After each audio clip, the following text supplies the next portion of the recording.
Hello दोस्तों, मैं Sudeep Dubey the challenger गुरु में आपका बहुत बहुत स्वागत है।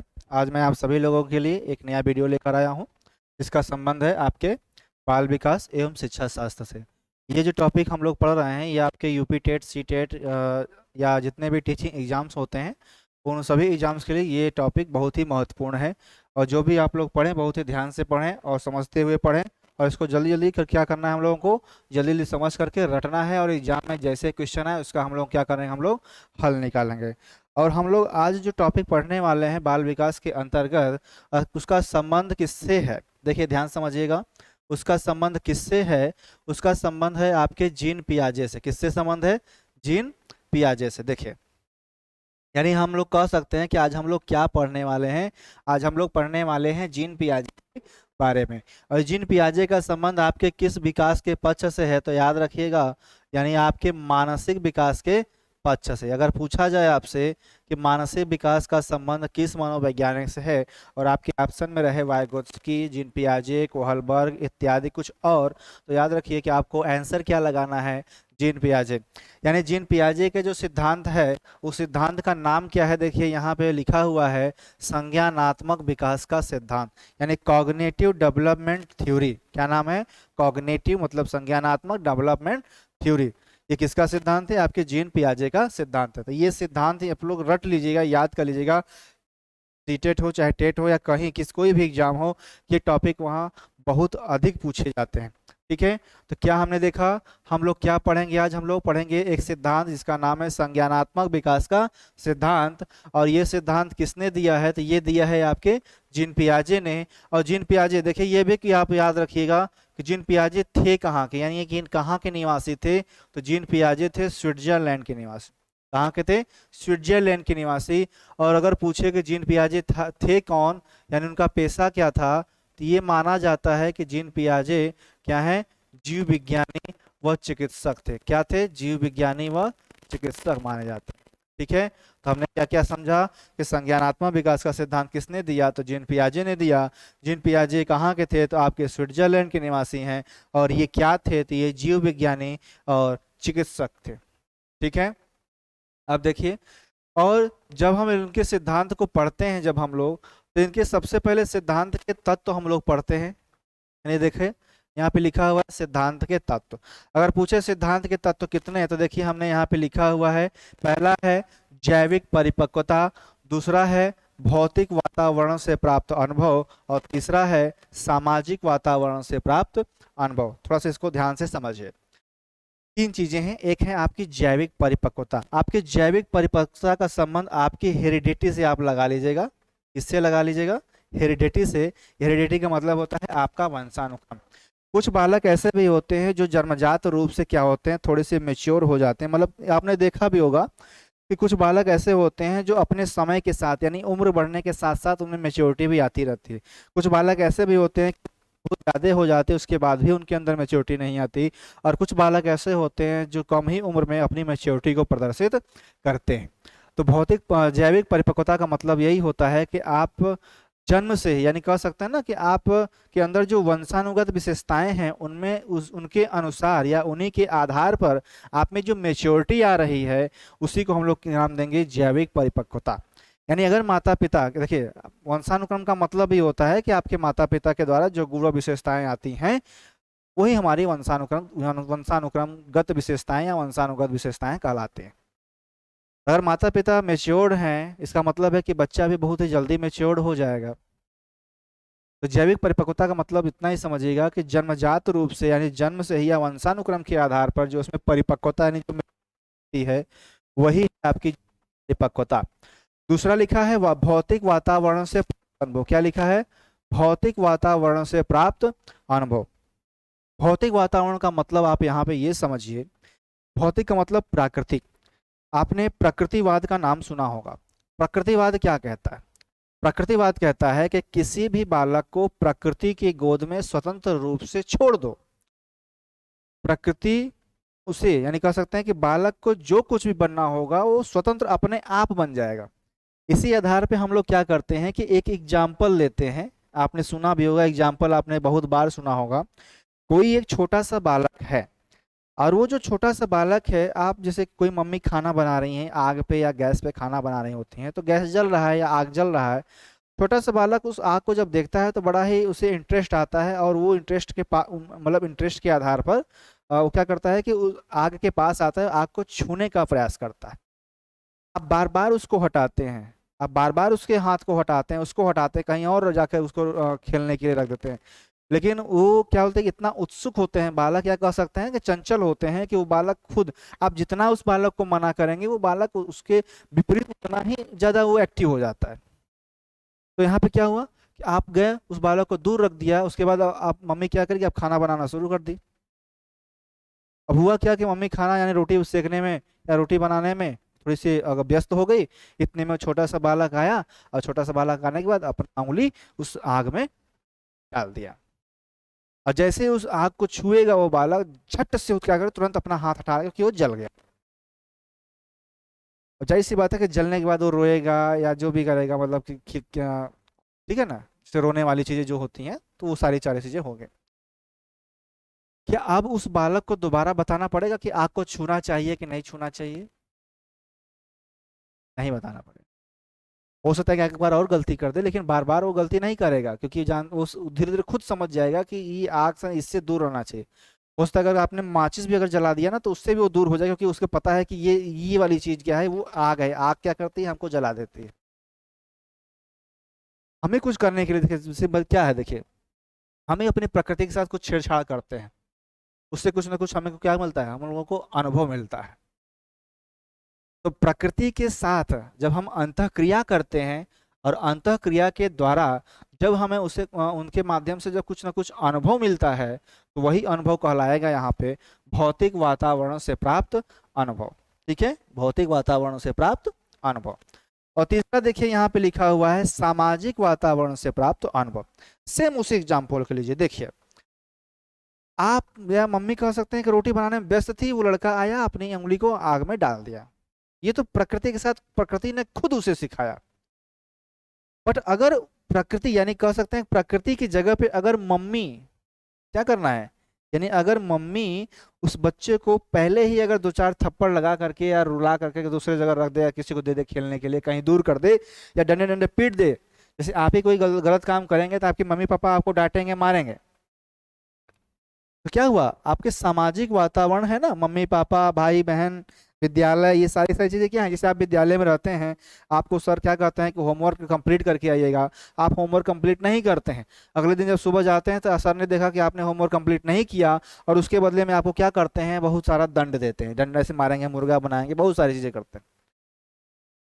और अगर उस अनुभव से भाई उस सर जी ने अगर मारा पीटा या कुछ किया, तो उससे आप कुछ ना कुछ अनुभव मिलना, अगर उस अनुभव से अगर आपने कुछ सीखा, का मतलब है कि आपको किस प्रकार का अनुभव मिल रहा है, आपको सामाजिक वातावरण द्वारा अनुभव मिल रहा है।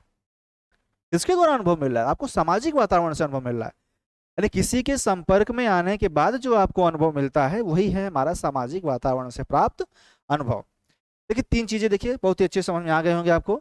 एक है आपकी जैविक परिपक्वता, यानी वंशानुक्रम के आधार पर कुछ ना कुछ हमारे अंदर मेच्योरिटी या विशेषताएं होती हैं, और उसी विशेषता को आधार बना करके हम अपनी प्रकृति के साथ और लोगों के साथ क्या करते हैं, अनुकूलन करते हैं या समायोजन करते हैं। और जैसे ही हम लोग अनुकूलन या समायोजन कर लेते हैं, हमारा क्या हो जाता है, जीन पियाजे के अनुसार विकास हो जाता है। क्या हो जाता है, विकास हो जाता है। ठीक है, हमने क्या समझा, संज्ञानात्मक विकास का सिद्धांत जो ये जीन पियाजे के द्वारा दिया गया है, उस सिद्धांत के तीन तत्व हैं, जैविक परिपक्वता, भौतिक वातावरण से प्राप्त अनुभव, और तीसरा है आपका सामाजिक वातावरण से प्राप्त अनुभव। अगर इतना समझ में आ गया तो आइए हम लोग क्या करेंगे, हम लोग आगे चलेंगे। देखिए अगला जो है, अब हम लोग जानेंगे कि संज्ञानात्मक विकास के सिद्धांत की अवस्थाएं कितनी होती हैं। ठीक है, आप लोगों ने कई बार नाम सुना भी होगा, तो अच्छे से समझे भी होंगे, लेकिन आइए आज हम एक नए तरीके से समझते हैं, अलग तरीके से जानेंगे। देखिए जब हम संज्ञानात्मक विकास के सिद्धांत की अवस्थाओं के बारे में समझते हैं, तो आपके सामने यहाँ पे कितनी अवस्थाएं लिखी गई हैं, चार अवस्थाएं लिखी गई हैं। कौन कौन सी, पहली अवस्था है लिखी गई है जिसका नाम है आपका संवेदी गामक अवस्था, यानी संवेदी गामक अवस्था कब से कब तक चलेगी, तो देखिए लिखा हुआ है जन्म से 2 वर्ष तक चलेगी। दूसरी अवस्था कौन सी है? दूसरी अवस्था का नाम है पूर्व संक्रियात्मक अवस्था। ठीक है, पूर्व संक्रियात्मक अवस्था कब से कब तक चलेगी? आपकी 2 से 7 तक। जो तीसरी अवस्था है, तीसरी अवस्था का नाम है मूर्त संक्रियात्मक अवस्था। ये कब से कब तक चलेगी? तो ये चलेगी आपकी 7 से 11 वर्ष तक। और चौथा है आपका अमूर्त संक्रियात्मक अवस्था, और ये कब से कब तक चलेगी? तो ये चलेगी आपकी 11 से 15 वर्ष तक। यानी हम लोगों ने क्या जाना कि जीन पियाजे के अनुसार संज्ञानात्मक विकास के सिद्धांत की 4 अवस्थाएं हैं, और उन 4 अवस्थाओं का जो नाम है, पहला है संवेदी गामक अवस्था, दूसरा है आपका पूर्व संक्रियात्मक अवस्था, तीसरा है आपका मूर्त संक्रियात्मक अवस्था, और चौथा है आपका अमूर्त संक्रियात्मक अवस्था। ठीक है, उसका समय याद रखिएगा, जन्म से 2 वर्ष तक आपका संवेदी गामक चलेगा, फिर 2 से 7, 7 से 11, 11 से 15 वर्ष तक। ठीक है, ये जीन पियाजे ने अपनी 4 अवस्थाओं के बारे में बताया। अब आइए इन 4 अवस्थाओं के बारे में हम लोग एक एक करके बड़े ही अच्छे से विस्तृत रूप से समझते हैं। देखिए, पहली अवस्था हम समझेंगे जिसका नाम है संवेदी गामक अवस्था। क्या नाम? संवेदी गामक अवस्था। देखिए बड़ा ध्यान से समझिएगा, इसको लिखा हुआ है संवेदी। इस चीज को समझाने के लिए मैं एक थोड़ा सा ये बनाता हूँ, डायग्राम बनाता हूँ या चित्र बनाता हूँ। देखिए, हम ये मानते हैं कि हमारी 5 ज्ञानेंद्रियां होती हैं। 5 ज्ञानेंद्रियों का नाम आपको पता ही होगा, आंख, कान, नाक, जीभ और त्वचा। ये हमारी 5 ज्ञानेंद्रियां हो गई। क्या हो गई? ज्ञानेंद्रियां हो गई। और इन 5 ज्ञानेंद्रियों के माध्यम से जो हमें ज्ञान मिलता है उसी को हम लोग क्या कहते हैं? संवेदना। क्या कहते हैं? संवेदना। यानी संवेदना क्या है? ये है आपके मानसिक क्रिया का प्रथम ज्ञान। क्या है? मानसिक क्रिया का प्रथम ज्ञान। ठीक है, यानी अगर आपसे पूछा जाए कि संवेदना क्या कहलाता है, तो संवेदना का मतलब होता है आपकी ज्ञानेंद्रियों के माध्यम से जो पहला ज्ञान मिलेगा आपको, उसी को हम लोग संवेदना के नाम से जानते हैं। और देखिए, संवेदना से ही आप शब्द को पकड़ लीजिएगा, संवेदी। ठीक है, इसका मतलब ये हुआ कि बच्चे जो हैं इस जीन पियाजे की पहली अवस्था में क्या करने वाले हैं? सिर्फ वो ये करेंगे कि उनकी इंद्रियों के माध्यम से जो उन्हें अनुभव मिलेगा, यानी अपनी इंद्रियां जैसे कि आंख, कान, नाक, जीभ और त्वचा के माध्यम से जो भी उनको ज्ञान मिलना होगा वो इसी अवस्था में मिलने वाला है। यानी हमने क्या जाना था? देखिए, संवेदी गामक अवस्था कब से कब तक चला है? तो ये चला है लगभग जन्म से 2 वर्ष तक। ठीक है, यानी इसमें जो प्रमुखता पाई जाएगी वो किसकी प्रमुखता पाई जाएगी? इंद्रियों की। ठीक है, किसकी प्रमुखता पाई जाएगी? इंद्रियों की। यानी संवेदी गामक अवस्था में सबसे महत्वपूर्ण जो शब्द मिलेगा आपको, वो मिलेगा आपकी इंद्रियां। एक छोटा सा बालक है, जैसी सी बात है कि जैसे वो मान लीजिए वो बोलना नहीं जानता है या वो खाना नहीं जानता है, यानी कुछ भी करना नहीं जानता है, अभी उसका विकास यानी छोटे से अभी बड़ा हो रहा है, शुरुआत हो रही है। तो देखिए, आपको ये पता होगा कि धीरे धीरे जो मतलब जो आप करते हैं, आप यानी आपके द्वारा जो क्रियाएं की जाती हैं, उन्हीं क्रियाओं को देख करके, सुन करके वो क्या करता है? बालक अपनी क्रियाओं को करता है, वो या वो व्यवहार करता है। यानी कह सकते हैं ना कि बालक क्या करते हैं? दूसरों का अनुकरण करते हैं, अनुकरण करने के बाद हूबहू वैसी क्रियाएं अपने ही करते हैं। तो वही अवस्था कहलाएगी हमारी संवेदी गामक अवस्था। अब देखिए, इसके कुछ अन्य नाम क्या है? अन्य नाम है। अन्य नाम में कौन कौन से नाम है आप लोगों को बस याद रखना है। ठीक है, क्योंकि पूछा जा सकता है कि संवेदी गामक अवस्था को और किस नामों से जाना जाएगा। तो संवेदी गामक अवस्था को सबसे पहला नाम देखिए लिखा है ज्ञानात्मक क्रियात्मक, क्योंकि ज्ञान तो मिलना ही है, इंद्रियों के माध्यम से ज्ञान मिलेगा, उसी के आधार पर वो अपनी क्रियाएं करता है। तो ज्ञानात्मक क्रियात्मक अवस्था, क्रियाएं ही करना है और स्टेप बाय स्टेप ही करता रहता है, क्योंकि विकास तो धीरे धीरे मतलब कह सकते हैं ना कि विकास रुकता नहीं है, लेकिन कभी कभी तीव्र हो जाता है, कभी धीमे हो जाता है, तो एक स्तर पे चलता रहता है। संवेदी पेशी, पेशी का मतलब होता है उसकी जो मसल्स यानी शारीरिक जो क्रियाएं होती हैं उसी आधार पे, तो संवेदी पेशी अवस्था। और इस संवेदी गामक अवस्था को इंग्लिश वाला यानी इसका जो इंग्लिश नाम है उसको आप लोग याद रखिएगा, यानी इसको कहते हैं हम लोग सेंसरी मोटर स्टेट। क्या कहेंगे? Sensory motor state. यानी संवेदी गामक अवस्था लिखा रहे या सेंसरी मोटर स्टेट। इसके अलावा इसी के जगह पे इंद्रिय जनित गामक अवस्था ये भी लिखा जा सकता है, इंद्रिय जनित गामक अवस्था। अगर ये भी लिखा रहे तो ये भी आपके जीन पियाजे का पहला सिद्धांत का नाम है। ठीक है, अब देखिए ये हम लोगों ने अच्छे से जाना। अब हम लोग समझेंगे संवेदी गामक अवस्थाओं के विशेषताओं के बारे में। देखिए अच्छे से समझिएगा इनकी विशेषताएं कौन कौन सी हैं। पहले बिल्कुल बेसिक सा अंतर मैं समझाता हूं। देखिए पहली अवस्था है आपकी संवेदी गामक अवस्था, उसकी जो विशेषताएं हैं, पहली विशेषताओं का क्या नाम है या पहली विशेषता क्या है, तो देखिए लिखा हुआ है बिल्कुल सिंपल, जो मैंने अभी समझाया सिर्फ वही लिखा हुआ है कि जो ये बालक होता है वो अपनी इंद्रियों के द्वारा वातावरण की समझ प्राप्त करता है। क्या करता है? बालक अपनी इंद्रियों के द्वारा वातावरण की समझ प्राप्त करता है। यानी जो भी ज्ञान उस बालक को मिलना है वो उसकी इंद्रियों के माध्यम से मिले। ये तो सार्वभौमिक है। इस संसार में जितने भी व्यक्ति हैं, जितने भी जीव हैं, उनको इंद्रियों के द्वारा ही ज्ञान मिलता है। पर जो मेन यानी कह सकते हैं कि जो हमारे ज्ञान की शुरुआत होती है वो इंद्रियों के माध्यम से होती है। इसका मतलब है कि शैशवावस्था यानी कह सकते हैं ना, जन्म से 2 वर्ष मतलब शैशवावस्था का ही उम्र है या आयु है। तो किसी बालक के विकास का प्रारंभ हो रहा है, जब ज्ञान का प्रारंभ इंद्रियों से होता है तो विकास का प्रारंभ भी तो शैशवावस्था से ही होता है। आप इससे भी याद रख सकते हैं। यानी बालक अपनी इंद्रियों के द्वारा ही अपने वातावरण की समझ प्राप्त करता है। और दूसरा क्या लिखा हुआ है?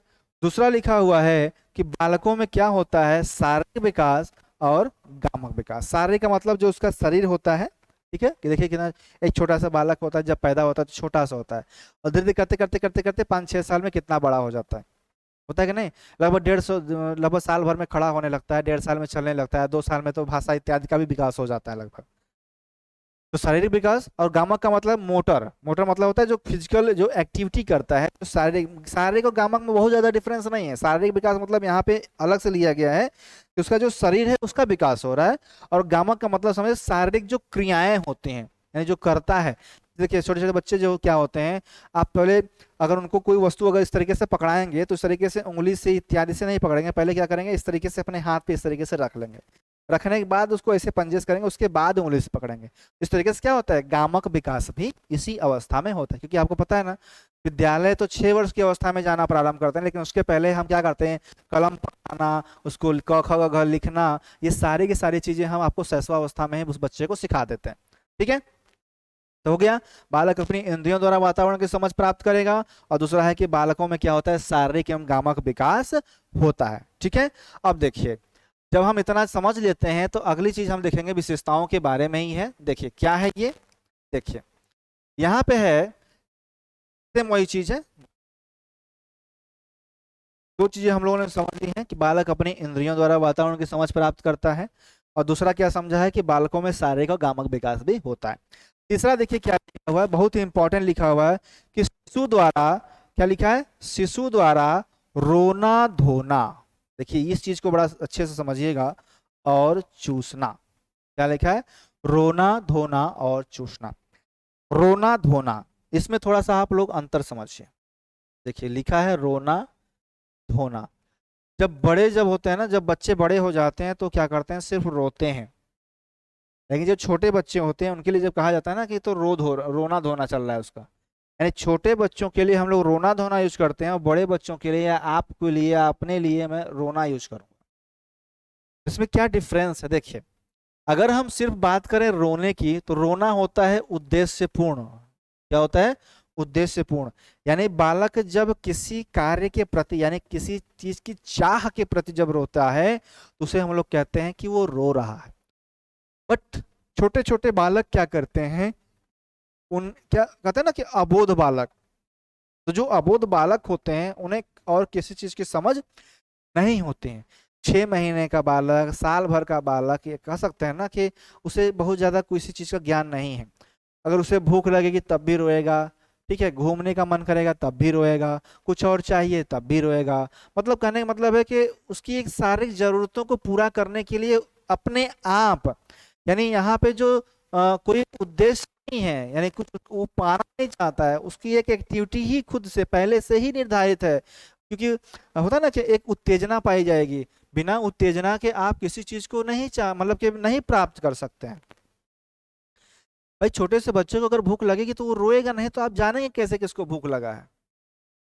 रोना धोना जो होता है वो बिना उद्देश्य के होता है, उद्देश्य पूर्ण नहीं होता। बट जो रोना होता है वो उद्देश्य पूर्ण होता है, यानी हम कुछ चाहते हैं और उस चाहने के प्रति है जब हम उसको लेने के लिए, प्राप्त करने के लिए जब अपनी क्रियाएं करते हैं और क्रिया में जो रोते हैं उसी को हम लोग कहते हैं रोना चल रहा है।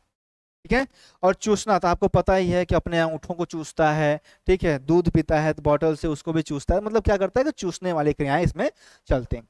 अगला देखिए चौथा लिखा हुआ है कि शिशु द्वारा प्राथमिक अनुक्रियाएं करना। प्राथमिक अनुक्रियाएं का मतलब क्या होता है? इंद्रियों का प्रयोग करना। जैसे आंख, कान, नाक, जीभ, त्वचा है तो आंख के द्वारा देखना, सुनना इत्यादि, ये सारी चीजें करना। ठीक है। तो प्राथमिक अनुक्रियाएं का मतलब समझ गए होंगे, अपनी इंद्रियों का या इंद्रियों के द्वारा जो क्रियाएं की जाती हैं वही क्रियाएं। पांचवा लिखा है शिशु द्वारा साधन व साध्यों में अंतर करना। यानी अब समझ जाएगा कि कोई चीज हो रही है तो क्यों हो रही है, भाई कैसे हो रही है, क्या है ये। ठीक है। यानी साधन क्या है, साध्य क्या है, इन सभी चीजों में क्या करता है बच्चा, अंतर करना समझने लगता है। यानी कोई चीज जरूरत है कि नहीं है, ये हर एक चीज समझने लगता है। और ये बहुत इंपॉर्टेंट चीज है, वस्तु स्थायित्व की प्रवृत्ति का आरंभ। इस चीज को इंपॉर्टेंट करके याद रखिएगा। क्या करके याद रखना है हमको? इंपॉर्टेंट करके याद रखना है। क्या कि वस्तु स्थायित्व की प्रवृत्ति का क्या होता है? आरंभ होता है। अब ये आरंभ जो होता है उसको ऐसे होता है, देखिए छोटे छोटे बच्चे क्या करते हैं, जैसे मान लीजिए आपको जन्म से 2 वर्ष की अवस्था ही है, मतलब वो बच्चा चल रहा है, दौड़ रहा है, यही कर रहा होगा। दादी दादा क्या करते हैं, चश्मा लगाए होते हैं ना, चश्मा लगाए रहते हैं और छोटा सा बालक देखता है कि चश्मा लगा हुआ है, और जब चश्मा लगा है तो वो छोटा सा बच्चा देख करके उसको बड़ा अच्छा लगता है कि दादा चश्मा लगाए, दादी चश्मा लगाए, और वो क्या करता है कि वो चश्मा उनके आंख से निकालने का प्रयास करता है, निकालने के बाद वो अपने लगाना चाहता है। लेकिन क्या होता है कि दादा दादी देना नहीं चाहते, जानता है कि अगर इसके हाथ में पड़ा तो चश्मा टूट जाएगा, इसी वजह से देना नहीं चाहते। और देना नहीं चाहते इसकी वजह से वो एक कार्य करते हैं। कार्य क्या करते हैं, किस तरीके से चश्मे को इस तरीके से निकाला, और थोड़े से बच्चे का अगर इधर उधर ध्यान गया तो ऐसे ऐसे किस तरीके से करके इसे फेंकने वाला इशारा करके पीछे छुपा लेते हैं कहीं पे, और क्या कर देते हैं कि चश्मा कौवा ले गया, बिल्ली ले गई, कुत्ता ले गया, गाय ले गई, मतलब जो भी आप कहना चाहें आप कह देते हैं। अब बच्चा बेचारा अबोध है, अभी तक उसे इतनी तो समझ है नहीं कि दादा है अपनी चश्मा थोड़ी ना फेंकेंगे। अब वो क्या करता है कि जाके जिधर आपने इस तरीके से फेंकने वाला जो इशारा किया था, जाकर बच्चा वहीं पे कुछ देर के लिए ढूंढेगा वो चश्मा, और जब चश्मा वो नहीं मिलेगा तो 5-10 मिनट के बाद खुद वहां ढूंढते ढूंढते खुद भूल जाएगा कि हम कर क्या रहे थे, फिर दोनों से खेलने लगता है। वस्तु स्थायित्व की प्रवृत्ति का प्रारंभ होता है, विकास नहीं होता है। मतलब ये गया, मतलब इससे तो इतना तो पता चला ना किधर फेंका, दादा ने किधर फेंका चश्मा, गया बेचारा वहां खोजा, नहीं मिला, भूल करके फिर खेलने लगा। यह है वस्तु स्थायित्व की प्रवृत्ति का आरंभ। ठीक है, हो गया। अब आइए आगे देखते हैं। अब आगे क्या है, देखिए आगे है हमारी दूसरी अवस्था। दूसरी अवस्था हमने बताई दी थी। दूसरी अवस्था का क्या नाम है? पूर्व संक्रियात्मक अवस्था। इसे हम लोग प्री ऑपरेशनल स्टेज कहते हैं। क्या कहते हैं? Pre operational stage. इसका इंग्लिश वाला नाम आप लोग याद रखिएगा, इसे कहते हैं हम लोग प्री ऑपरेशनल स्टेज। क्या कहेंगे? Pre operational stage. ठीक है। अब देखिए इसकी जो विशेषताएं हैं वही सबसे ज्यादा इंपॉर्टेंट हैं, और जो मुख्य मुख्य विशेषताएं हैं उसको मैंने यहाँ पे नोट की हैं, आपको थोड़ा सा यहाँ पे याद रखना है कौन कौन सी विशेषताएं हैं। तो देखिए पहली विशेषता क्या है? पहली विशेषता है जीवीवाद, या इसी को सजीवता कहते हैं, या इसी को हम लोग एनिमिज्म कहते हैं। तो जीवीवाद का विकास, या सजीवता का विकास, या एनिमिज्म का विकास। अगर ये पूछे कि किस अवस्था में होता है तो आप याद, पूर्व संक्रियात्मक अवस्था में होता है। ठीक है। अब ये है क्या, अब यहाँ पे हम लोग ये समझते हैं। देखिए जब हम शैशवावस्था की विशेषता जब पढ़ रहे थे तो उसमें एक विशेषता आई थी कल्पना की सजीवता।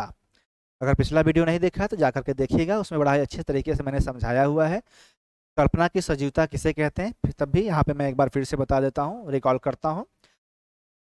कल्पना की सजीवता का मतलब होता है निर्जीव को सजीव मान करके व्यवहार करना। यानी जब छोटे छोटे बच्चों को जब हम खिलौना देते हैं या गुड़िया देते हैं, जैसे मान लीजिए एक छोटी बच्ची को आपने गुड़िया दिया, और गुड़िया देने के बाद क्या करते हैं, वो बच्ची जो छोटी बच्ची है वो गुड़ियों के साथ खेलने लगती है। गुड़िया तो उस छोटी बच्ची की तरह ही दिख रही है, डॉल है, उसे क्या पता कि बच्ची तो अबोध है, अवस्था में रहती है तो अबोध ही रहती है, ज़्यादा उनका ज्ञान होता नहीं है। तो उन्हें पता है कि मम्मी मुझको नहलाती है, खिलाती है, पिलाती है, सुलाती है, खेल खेलती है मेरे साथ, तो उस तरीके से जैसा व्यवहार वो अपने साथ होता देखती है, उसी प्रकार का व्यवहार अपने गुड़ियों के साथ भी करती है। यानी उस निर्जीव गुड़िया को क्या करती है, सजीव मान करके व्यवहार करती है। और इसी व्यवहार को हम लोग कहते हैं कल्पना की सजीवता, या उसे कहते हैं जीवीवाद या सजीवता या एनिमिज्म का विकास। एनिमिज्म क्या है, निर्जीव को सजीव मान करके व्यवहार करना, यानी निर्जीव को सजीव मानना, ठीक है, यानी जो पर्सोनिफिकेशन वाली चीज होती है, बिल्कुल वही चीज। ठीक। दूसरी चीज क्या है, दूसरी चीज है आत्म केंद्रितता या अहम केंद्रितता या स्व केंद्रण का विकास। अब यहाँ पे इस चीज को समझ, आत्म केंद्रितता, जैसे मान लीजिए कि आपके घर में कोई छोटा सा बालक है, पूर्व संक्रिया मतलब 2 से 7 वर्ष का बालक है, और आपके पड़ोस में कोई व्यक्ति रहता है, कोई परिवार रहता है, और वो जो परिवार है आपके परिवार का दुश्मन है। उसके बावजूद जब भी वो परिवार या उस परिवार का कोई व्यक्ति उस छोटे से बच्चे, यानी आपके परिवार के उस छोटे से बच्चे को जब देखता है तो उसको एक चॉकलेट देता है। भाई छोटा सा बच्चा है तो उसे चॉकलेट दे देता है, और बच्चा क्या करता है, चॉकलेट खा रहा होता है, तब से आपने देख लिया। और जब आपने देखा तब आप क्या करेंगे कि उस बच्चे को बुलाएंगे अपने पास, और बुलाने के बाद कहेंगे कि बेटा उनसे या उनके द्वारा अगर कोई भी चीज आपको दी जाए, आप उस वस्तु को नहीं लेंगे, क्योंकि वो क्या है, हमारे दुश्मन है, हमारे शत्रु है। ये आप उस बच्चे को क्या करेंगे, सिखाएंगे। बट उसके बाद क्या होता है कि वो बच्चा जाके इतना आपने कहा, वो खेला, सॉरी उसने सुना, उसको जाकर के अपना खेलने लगा। अगला दिन बीता, दूसरा दिन बीता, उसके बाद फिर से वो व्यक्ति क्या करता है, उस बच्चे को देखता है, उसको फिर एक चॉकलेट टॉफी दे देता है, फिर वो जाकर के बच्चा ले लेता है। ये क्यों कर रहा है, ये इसलिए कर रहा है क्योंकि भले ही आप उस बच्चे को कितना भी सिखा दें कि वो दुश्मन है, शत्रु है, उससे सामान नहीं लेना चाहिए, लेकिन वो क्या है, अहम केंद्रित होने के कारण वो ये समझता है कि भले ही ये परिवार का दुश्मन है, लेकिन मेरे लिए तो दुश्मन नहीं है, या मेरे मुझे तो क्या करता है, वो चॉकलेट देते हैं, टॉफी देते हैं, इसका मतलब है कि मेरे दुश्मन नहीं है। तो अहम केंद्रित होता है बच्चा, क्या करता है, कुछ भी माइंड तय चलता है तो वो अहम में रहता है, यानी कह सकता है ना कि खुद के विचारों पर ही केंद्रित रहता है, स्व केंद्रण की अवस्था होती है। ठीक है। उसके बाद देखिए, ये इससे समझ में आ गया होगा। तीसरा क्या लिखा है, सामूहिक एकालाप। सामूहिक एकालाप का मतलब देखिए समझिएगा, सामूहिक मतलब समझिए 2-4 लोग होंगे तभी समूह बनेगा, और एकालाप का मतलब होता है अकेले बातचीत करना। बट शैशवावस्था की आयु में या छोटे छोटे जो शैशवावस्था, हाँ शैशवावस्था की आयु में जो छोटे छोटे बच्चे होते हैं तो क्या करते हैं, 2 से 7 वर्ष की आयु वाले, क्योंकि पूर्व संक्रियात्मक अवस्था हम लोग पढ़ रहे हैं, इसमें बच्चे क्या करते हैं कि जैसे उनके आस पड़ोस में या जैसे 2-4 बच्चे खेल रहे होते हैं, या किसी को उन्होंने कुछ करते हुए देखा तो क्या किया ना, अनुकरण करते हैं, कॉपी करते हैं बच्चे। उसके बाद क्या करते हैं कि किसी शीशे के सामने खड़े होकर के, या शीशा नहीं है तो अपने ही रूम में जब अकेले होते हैं, इस तरीके से अपने से ही बातें करते हैं, यानी अपने आप बातें करते हैं।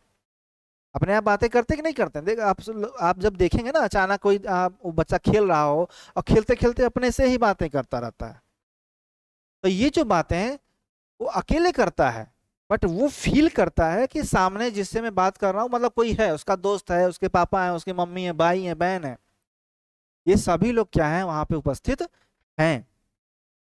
तो सोचता तो है कि क्या, कि समूह में है, बट करता क्या है, एक आलाप, यानी अकेले आलाप करता है, अकेले बातचीत। ठीक है। अगला देखिए क्या है, आदिम तर्क का विकास। ये तो बहुत ही इंपॉर्टेंट, देखिए क्या है आदिम तर्क का विकास। आदिम तर्क का मतलब होता है जिज्ञासा। ध्यान से समझिए, क्या होता है, जिज्ञासा, यानी बच्चे में इस अवस्था में बहुत ज्यादा जिज्ञासा हो जाती है, जिज्ञासा की प्रवृत्ति हो जाती है। यानी कुछ भी देखेगा, मम्मी ये क्या है, पापा ये क्या है, ये कौन है, ये क्यों है, ये कैसे है, ये सारे के सारे चीजों का विकास आपके किस अवस्था में, आपके संक्रियात्मक अवस्था में होता है। अगर उसके बाद देखें तो देखिए लिखा है अनुत्क्रमणीयता या अनुत्क्रमणीय प्रवृत्ति का अभाव होता है। यानी हम यहाँ पे अनुत्क्रमणीय का मतलब यहाँ पे ऐसे समझिए रिवर्स थिंकिंग। क्या होता है? Reverse thinking. ठीक है, जैसे आपने कभी सुना होगा या छोटे रहते थे हम लोग तो उल्टी गिनती, पहाड़ा इत्यादि हम लोग याद करते थे। ठीक है, जैसे 1 2 3 4 तो याद कर लिया, लेकिन 100 99 98 97 ये सब भी तो हम लोग उल्टा याद करते थे। या आरोही अवरोही क्रम होता था, छोटे से बड़ा, बड़े से छोटा। तो क्या होता है? रिवर्स थिंकिंग नहीं पाई जाती इस अवस्था में। उसका क्या पाया जाता है? अभाव पाया जाता है ना। यानी अगर किसी चीज को कहा जाए कि बड़े से छोटा अरेंज कर दो, छोटे से बड़ा अरेंज कर दो, या उल्टी गिनती सुना दो, या कुछ उल्टा पहाड़ा सुना दो, या कुछ इस तरीके से उल्टी सीधी चीजें वाली अगर आप करवाएंगे तो बच्चा नहीं कर पाता, क्योंकि यहाँ पे क्या होता है? अनुत्क्रमणीयता का अभाव पाया जाता है। यानी बच्चा क्या करता है? उसको उलट पलट नहीं सकता है। और उसके बाद देखिए अगला विशेषता मुद्रा संप्रत्यय का अभाव। ये तो और भी अच्छा है। देखिए क्या होता है, एक कोई छोटा सा बालक हो 2 से 7 वर्ष का, अब तो सब बच्चे बहुत ही समझदार हो गए हैं, समझ जाते हैं, इतना विकास हो रहा है, जल्दी जल्दी विकास हो रहा है। बट पहले ये जो आपके सिद्धांत इत्यादि दिए जाते हैं पहले के शोध के आधार पे हैं, तो हम लोग उसका औसत मानते हैं, एवरेज मानते हैं। होता क्या है कि अगर किसी छोटे से बच्चे के हाथ में क्या करिए, एक 2000 का नोट दे दीजिए और एक एक एक का सिक्का 10 दे दीजिए। ठीक है, उस बच्चे को कोई कुछ पता नहीं, अभी बालक छोटा है, तो जो 2000 का नोट है ना उसको इसे फेंक देगा, और जो एक एक का जो 10 सिक्का है ना उसको लेकर के चला जाएगा चॉकलेट लेने के लिए, क्योंकि उसके पता नहीं है। उसके बाद ये एक नहीं वो 10 है, और वो बेचारे तो कागज है, वो तो एक है बस। तो मुद्रा संप्रत्यय का यानी मुद्रा जो कॉन्सेप्ट है, यानी मनी जो कॉन्सेप्ट है, उसके बाद में उसका विकास नहीं हो पाया था। क्या होता है? उसका अभाव पाया जाता है। देख रहे हैं ना, यानी मुद्रा के बारे में उसको कुछ भी नहीं पता है, वो समझ ही नहीं पाता है कि ये चीज है क्या। ठीक, तो मुद्रा संप्रत्यय का अभाव हो गया। अगला है देखिए चिंतन व तर्कणा का प्रारंभ होता है। देखिए क्या लिखा है? चिंतन व तर्कणा का प्रारंभ। शुरुआत में तो नहीं होगा, जैसे जैसे आपके 6 वर्ष 7 वर्ष ये सब आएंगी, अवस्था भी मतलब बढ़ती जाएगी, उम्र बढ़ती जाएगी, बच्चा क्या करता है? चिंतन करना शुरू कर देता है, और कुछ कुछ बातों पे क्या करता है? तर्क भी लगाने लगता है। आप 8वां है वस्तु स्थायित्व का पूर्ण विकास। हमने इसके पहले वाली अवस्था में यही पढ़ा था कि वस्तु स्थायित्व का प्रारंभ होता है। यानी अगर दादी ने क्या किया, दादा ने चश्मा फेंका और जाकर के बच्चा उधर ही खोजता है। ठीक है, लेकिन अब यहाँ पे क्या होगा, बच्चा इतना तो समझदार हो ही जाता है कि ये चश्मा है, चश्मा ऐसे फेंका नहीं जाता, चश्मा दादा नहीं फेंक सकते, क्या कर सकते हैं? कहीं ना छुपा ही सकते हैं। तो उधर जाकर के, यानी जिधर आपने दिखाया कि उधर जाकर के नहीं खोजेगा, वो आकर के आपके ही अगल बगल, आपकी जेब में, आपके पीछे इत्यादि अगल बगल जहाँ भी आपने छुपाया होगा और खोजेगा। और खोजने के बाद ये भी हो सकता है कि वो सामान उसे मिल भी जाए, यानी चश्मा उसे मिल भी जाए। ठीक है, तो यहाँ पे हमने क्या जाना? वस्तु स्थायित्व का क्या होता है? पूर्ण विकास होता है। ठीक है, तो आज हमने क्या जाना? आज हमने 2 अवस्थाओं के बारे में जाना, और किसकी अवस्थाओं के? संज्ञानात्मक विकास के सिद्धांत की अवस्था, जिसकी किसके द्वारा दी गई है? तो आपके जीन पियाजे के द्वारा दी गई है। ठीक है, कितनी अवस्थाएं हमने जानी? 4 अवस्थाएं जानी है। संवेदी गामक अवस्था जानी, पूर्व संक्रियात्मक अवस्था, तीसरी अवस्था का नाम है मूर्त संक्रियात्मक अवस्था, और चौथी अवस्था का नाम है आपके अमूर्त संक्रियात्मक अवस्था। ठीक है, तो 2 अवस्थाओं के बारे में आज हमने जाना। 2 अवस्थाओं के बारे में हम अगले वीडियो में जानेंगे। आप लोग जरूर उस वीडियो को देखिएगा, बहुत ही जल्द मेरा अगला वीडियो आ जाएगा। ठीक है, अगर आपको ये वीडियो पसंद आए तो इसको लाइक करिएगा, शेयर करिएगा और सब्सक्राइब जरूर करिएगा। ठीक है, आज की क्लास को यहीं समाप्त करता हूँ। थैंक यू, धन्यवाद।